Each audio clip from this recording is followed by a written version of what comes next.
जय हिंद।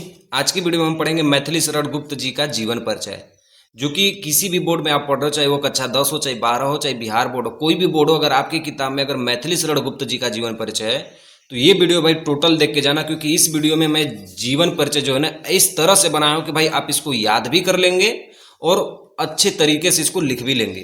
पूरा एकदम टॉपिक बाई टॉपिक हर एक लाइन मैंने इसको क्लियर करके लिखा है। ठीक है, तो चलिए हम इनका जीवन परिचय बताना चालू करते हैं। देखिए क्या दिया है कि राष्ट्रकवि मैथिली शरण गुप्त जी का जन्म झांसी जिले के चीरगांव नामक स्थान पर 1886 ईस्वी में हुआ था। इनके पिताजी का नाम सेठ रामचरण गुप्त था और माताजी का नाम काशीबाई था। इनके पिताजी को हिंदी साहित्य में विशेष प्रेम था और गुप्त जी को अपने पिता का विशेष प्रभाव पड़ा। जो इनके पिताजी थे ना, वो हिंदी साहित्य में बहुत ही ज़्यादा प्रेम रखते थे और पिताजी का इनके पे मैथिली शरण गुप्त जी पे बहुत ही विशेष प्रभाव पड़ा था। ठीक है, अब इनकी जो हमारी बात आती है दूसरे नंबर पे, वो इनकी शिक्षा है। मैं हर एक चीज एकदम टॉपिक बाई टॉपिक लिखा हूं दोस्तों।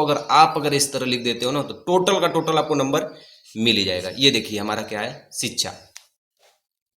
शिक्षा में आपको क्या लिखना है कि गुप्त जी की जो प्रारंभिक शिक्षा थी वो चीरगांव तथा माध्यमिक जो शिक्षा थी वो मैकडोनल्ड हाई स्कूल झांसी से हुई थी। गुप्त जी की जो माध्यमिक शिक्षा थी, प्रारंभिक शिक्षा, वो उनके गांव से हुई थी, जिनका गांव का नाम था चीरगांव। और जो माध्यमिक शिक्षा थी वो मैकडोनल्ड हाई स्कूल झांसी से हुई थी।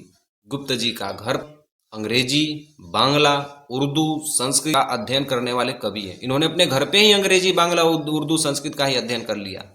और आचार्य महावीर प्रसाद द्विवेदी जी के संपर्क में आने पर उनके आदेश, उपदेश और परामर्श से इनके काव्य में पर्याप्त निखार आया।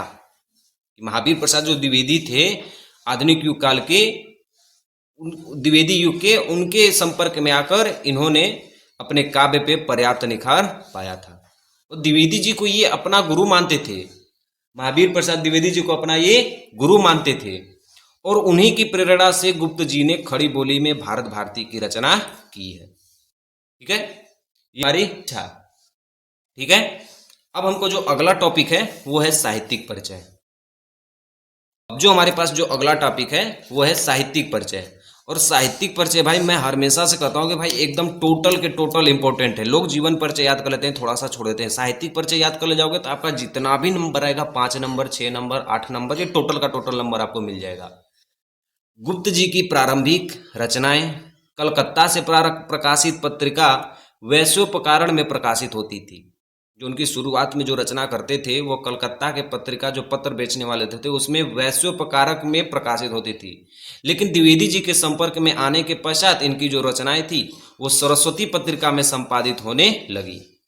खड़ी बोली का रूप निर्धारण और उनके विकास में इन्होंने अपना अमूल्य योगदान दिया। गुप्त जी का सबसे बड़ा महाकाव्य साकेत था। ठीक है, एक एक पॉइंट लिखते रहना। जो चीज जैसे ब्रैकेट में दिख रही है काले रंग से हेडिंग करना, कार्ड से ना लिख देना, ताकि एग्जामिनर वो संकेत है ना वो आपके इसी रंग पे पड़े तो देखेगा। ये देखिए मैंने गुप्त जी की कुछ ऐसी रचनाएं लिखी हैं जो आपको बस एक बार देखेंगे दोस्तों तो ये याद आ जाएगी। जैसे पहला में वो पहले शुरू में भारत भारती, फिर लिखना चालू किए साकेत, फिर उन्होंने लिखा था पंचवटी में। पंचवटी में तो कक्षा 10 में सबको जानते हैं कि इसमें राम, सीता और लक्ष्मण जी के चरित्र का चित्रण किया गया है। भारत भारती में इस काव्य में ग्रंथ में देश की कविताएं ली हैं। और जो साकेत थे इसमें साकेत अयोध्या का किया गया। ठीक है, अब लास्ट में लाइन पे लिखना है वो है भाषा शैली कि गुप्त जी की भाषाएं कैसी थी। देखो मेरे दोस्त,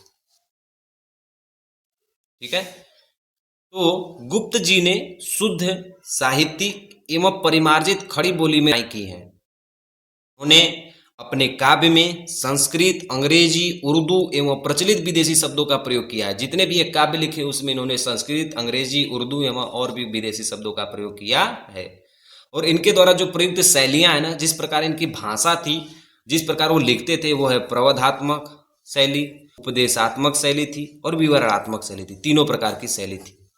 यहां तक भाई अगर लिख दे तो टोटल का टोटल आपका पूरा का पूरा नंबर मिल जाएगा। इसको कर लेना, इसका भी मार लेना, जैसे भी करना दोस्त बस लिख लेना, तुम्हारा पूरा का पूरा नंबर मिल। वीडियो अगर थोड़ा सा भी पसंद आई हो ना, करना कुछ नहीं, बस दोस्तों क्या करना, जैसे ही बस लाइक कर देना, कमेंट कर देना, एक प्यारा सा जो भी दिमाग में आ रहा है कर देना, और इस भाई के लिए एक सब्सक्राइब कर देना ताकि आप भी हमारे यूट्यूब चैनल का एक हिस्सा बन जाएंगे। ठीक है।